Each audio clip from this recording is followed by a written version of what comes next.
This afternoon I'm paying a visit to St Laurence Church in Rowington, and I've come to take a look at the church clock.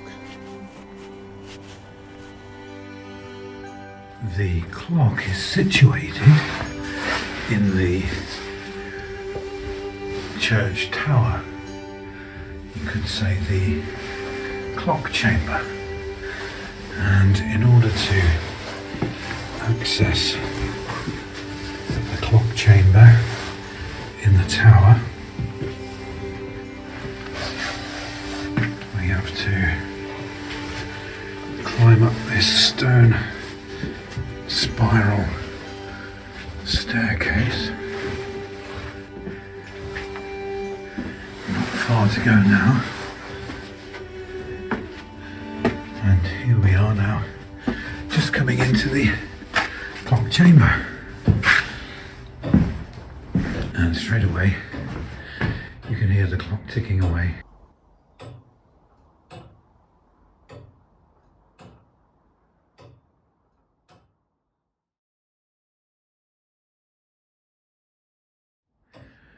And the first thing I think to say about this clock is that it's fairly recognisable, I think, as a turret clock, i.e. it's a clock that serves the public in a public place, for instance like a church or a town hall, and it has this extremely robust, thick iron frame,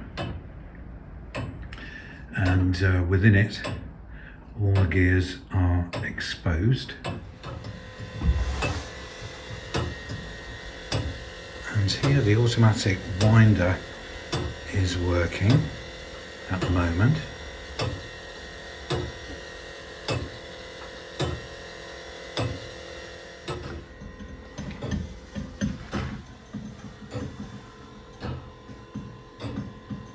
As it's actually winding the weights up via the pulley at the top to a higher position, where it'll slowly drop over time. But originally it was weighted with these enormous weights, so in fact their travel would allow this clock to work for 7 days,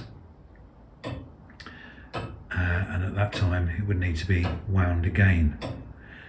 Speaking of which, here is the winder.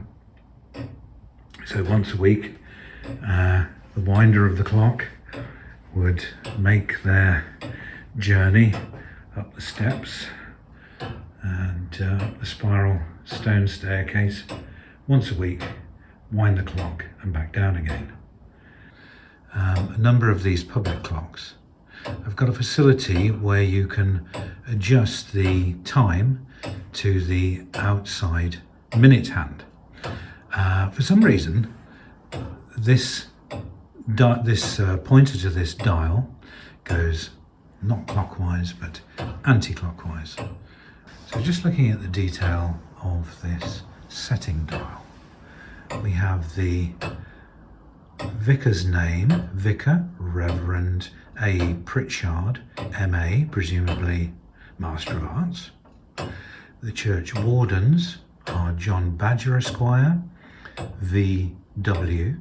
and E.L. Edwards Esquire, P.W. So the next thing of interest is this inscription here.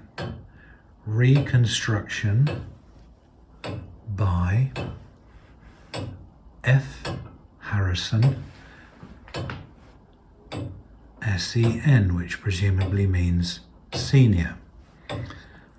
He is from Leamington Spa, and the date is an abbreviation for September, SEP, and then a small m with an R over it, the 24th, 1909. Looking into the detail a little bit more, this to me, having researched it a little bit, looks like an anchor escapement with a recoil. So in other words, when you look at this motion as it clicks round, you can see a very slight reverse movement, which is the recoil. Apparently this creates a little bit of wear and slight unreliability in the clock, so they moved on to a slightly different mechanism called a deadbeat escapement, where the only difference is, as far as I can see, is the teeth angles are slightly different and it's a little bit more precise, and there in fact allows a dead stop pause in between each, shall we say, click and turn of this escapement wheel. And what a lovely sound. This clock ticking away quietly. Tractor in the background. And here we can see the top of the pendulum attached to this metal blade. And then let's have a little look now at the bottom of the pendulum and see if we can get some light on it. And here it is, ticking away,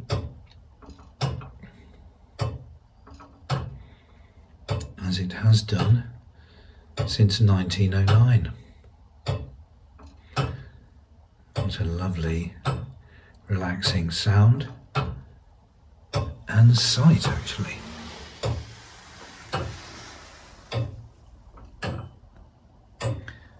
There's a wooden shaft, and as I say, metal connections. Let's take a look at these gears on these shafts. So starting from the escapement, we're gearing down already to a slower pace, and then gearing down once again and again and again.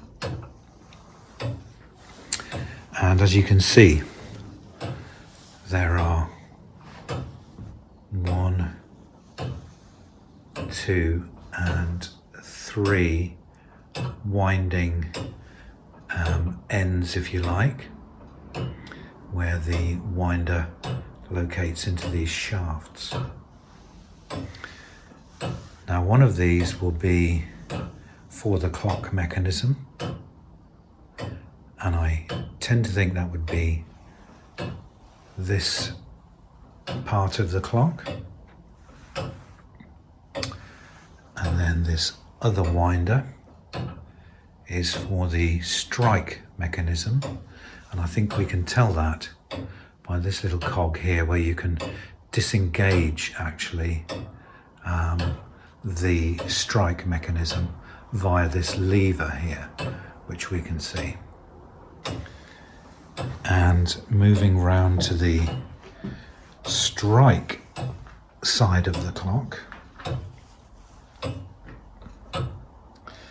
you can see here it's actually disconnected, but this is where each one of these little teeth indentations here would have allowed one strike of the bell come bell ringing time on the hour.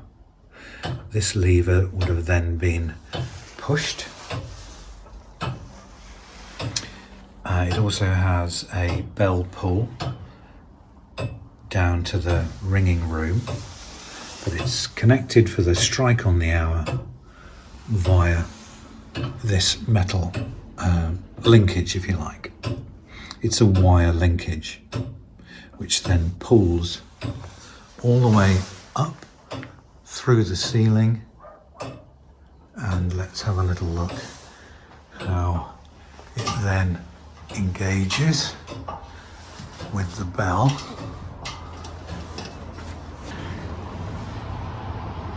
And then up from the floor through into this bell frame, and then finally onto this hammer, which then strikes onto this large bell.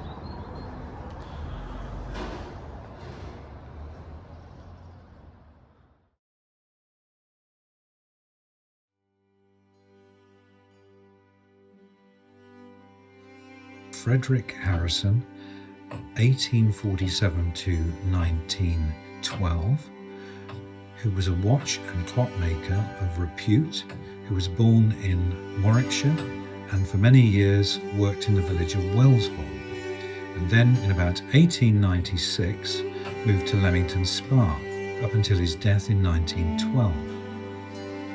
He not only worked as a clock restorer but also constructed many turret clocks, and for many years was the official clock winder to the Corporation of Warwickshire.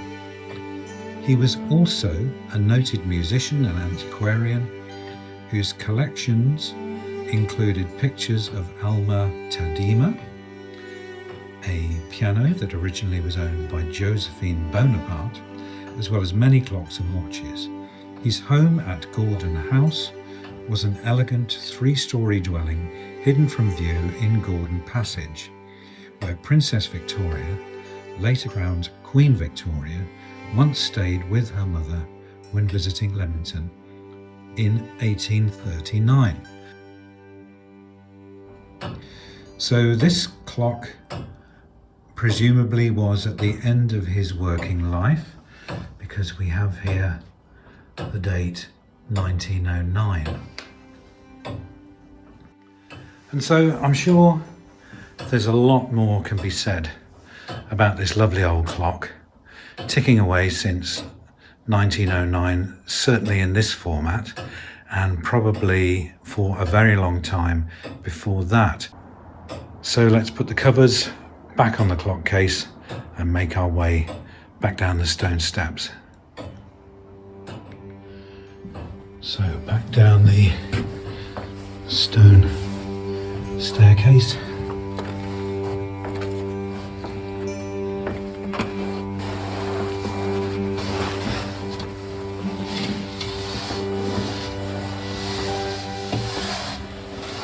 And they finally bring us down to terrifying